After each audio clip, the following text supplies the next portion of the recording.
The Whispering Tree, welcome to Every Tale Counts.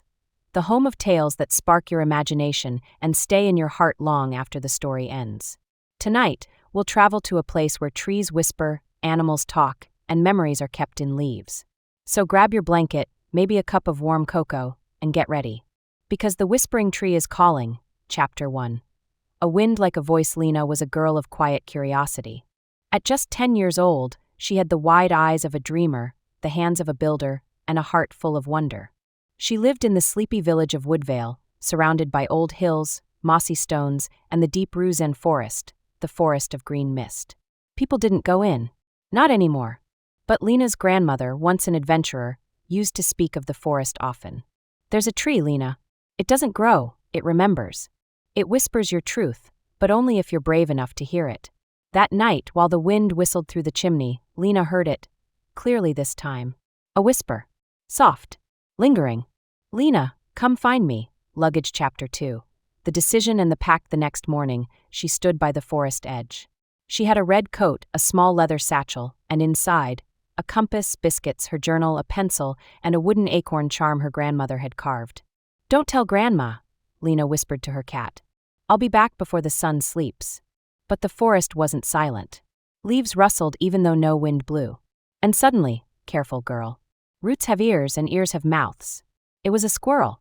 With a tiny coat, a pocket watch, and glasses? Milo, he said, leaping down. I talk. Deal with it. Chapter 3. The map of moving leaves. Milo claimed to know the forest better than any map ever drawn. Because in this place, the forest changes if it doesn't like you. He led her to a tree stump.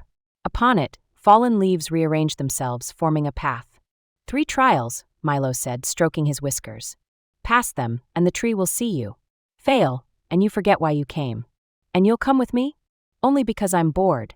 And so Lina nodded. And the first step echoed through the roots like a drumbeat. Chapter 4. The bridge of breathing roots. They reached a canyon spanned only by giant tangled roots.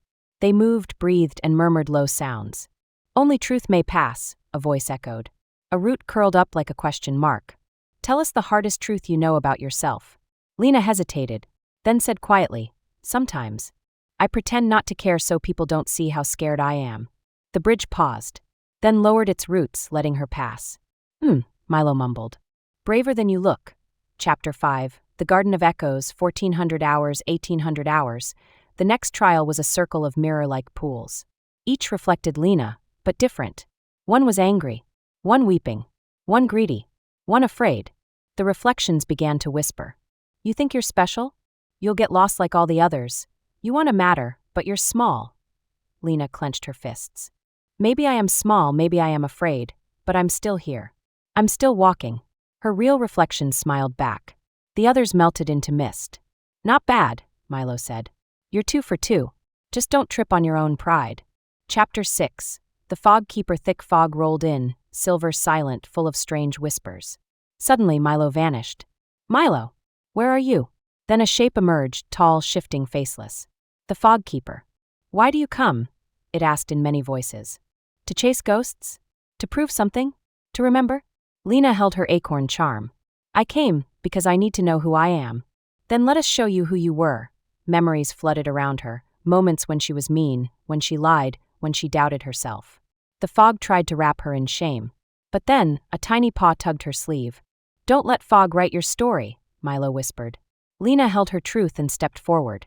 The fog parted. Chapter 7. The Whispering Tree. They stood before the tree.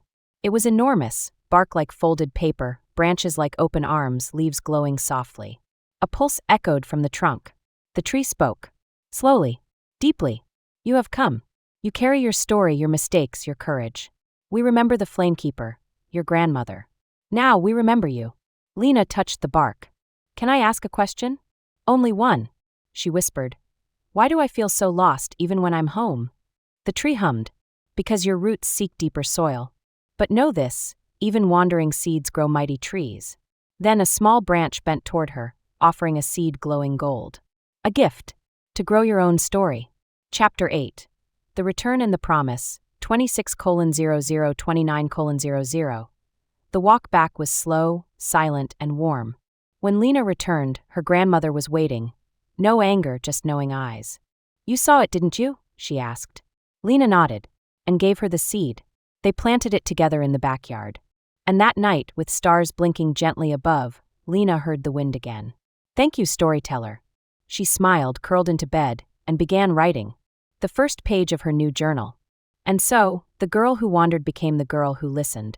The forest whispered, and she whispered back. If you loved Lina's journey, leave us a little heart, a comment, or a smile. And don't forget to subscribe, because here at Every Tale Counts, the stories are only just beginning.